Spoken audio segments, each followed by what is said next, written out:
CR शिक्षण या आपल्या यूट्यूब चॅनलमध्ये आपणा सर्वांचं पुनश्च एकदा सहर्ष स्वागत। राज्यातील सर्व सरकारी कर्मचारी निमसरकारी कर्मचाऱ्यांच्या ऑक्टोबर पगारासंदर्भात अतिशय महत्त्वपूर्ण असा शासन निर्णय आज निर्गमित झालेला आहे।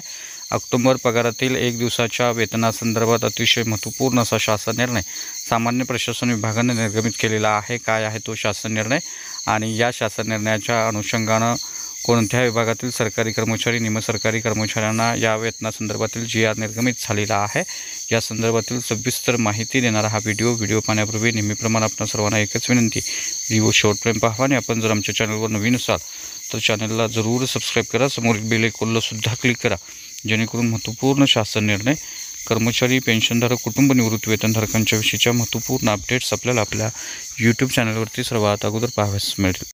जसे की आपण स्क्रीनवर पाहताय, महाराष्ट्र शासनाच्या सामान्य प्रशासन विभागाचा दिनांक 8 ऑक्टोबर 2025 रोजीचा हा महत्त्वपूर्ण शासन निर्णय महाराष्ट्र राज्य शासनाचे सर्व अधिकारी कर्मचारी यांच्या माहे ऑक्टोबर 2025च्या वेतनातील 1 दिवसाचं वेतन मुख्यमंत्री सहायता निधीमध्ये देणगी म्हणून उपलब्ध करून देण्यासंदर्भातला हा महत्त्वपूर्ण शासन निर्णय आहे।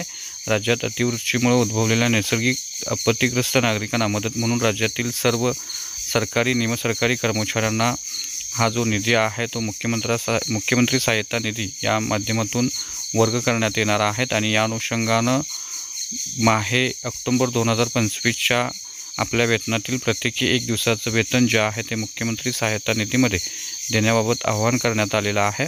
राज्य शासनातील सर्व मंत्रालय विभाग व त्यांच्या अधिपत्याखालील सर्व शासकीय निमशासकीय कार्यालये, जिल्हा परिषद, पंचायत समिती, महानगरपालिका, नगरपालिका, नगरपरिषद, सार्वजनिक उपक्रमे, महामंडळे, मंडळे तसेच सर्व स्वायत्त संस्थेचे विभाग प्रमुख, कार्यालय प्रमुख यांनी सदर परिपत्रक आपल्या विभागातील कार्यालयातील सर्व अधिकारी कर्मचारी यांच्या निदर्शनास आणून द्यावं व त्यांना याबाबत समजावून सांगावं आणि 1 दिवसाच्या वेतन कपातीस त्यांची अनुमती यासोबत विहित अनुमती पत्रात स्वाक्षांकित करून आपल्या विभागातील कार्यालयातील रोख कार्यासन व रोखपाल यांच्याकडे सुपूर्द करण्यासाठी त्यांना सूचित करण्यासंदर्भात सांगण्यात आलेलं आहे।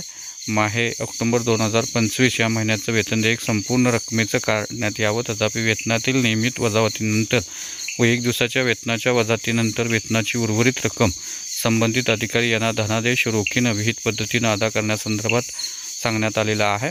सदर 1 दिवसाचं वेतन कपात करत असताना ते मूळ वेतन व महागाई भत्ता यांच्या एकूण रकमेच्या आधारे गणना करून कपात करण्यात यावं आणि वेतन वितरणाच्या वेळी वरीलप्रमाणे वसूल केलेल्या रकमेची नोंद घेण्यासाठी माहे ऑक्टोबर 2025 करता एक स्वतंत्र नोंदवही ठेवून त्यामध्ये वसूल केलेल्या रकमेची नोंद कर्मचारी निहाय घेण्यात यावी अशी या संदर्भातल्या सूचना देण्यात आलेल्या आहेत। त्यामुळे निश्चितच हा जो शासन निर्णय आहे तो राज्यातील सर्व विभागातील सरकारी कर्मचारी, अधिकारी वर्ग, निमसरकारी कर्मचाऱ्यांसाठी लागू असणार आहे। त्यामुळे निश्चितच त्यांचा 1 दिवसाचा पगार जो आहे तो बेसिक व महागाई भत्त्याच्या अनुषंगानं जी रक्कम येणार आहे 1 दिवसाची, तो पगार जो आहे तो आता मुख्यमंत्री सहायता निधीकडे वर्ग केला जाणार आहे। त्यामुळे निश्चितच हा अतिशय महत्त्वपूर्ण असा शासन निर्णय ऑक्टोबर पगारासंदर्भातला निर्गमित झालेला आहे। त्यामुळे निश्चितच ही होती अतिशय महत्त्वपूर्ण बातमी, महत्त्वपूर्ण निर्णय। अशाच महत्त्वपूर्ण बातम्यांसाठी रोजच्या महत्त्वपूर्ण शासन निर्णयासाठी चॅनलला जरूर सबस्क्राइब करा, व्हिडिओ आवडल्यास लाईक करा, शेअर करा, आपले काही प्रश्न असतील नक्की कमेंट करा। धन्यवाद।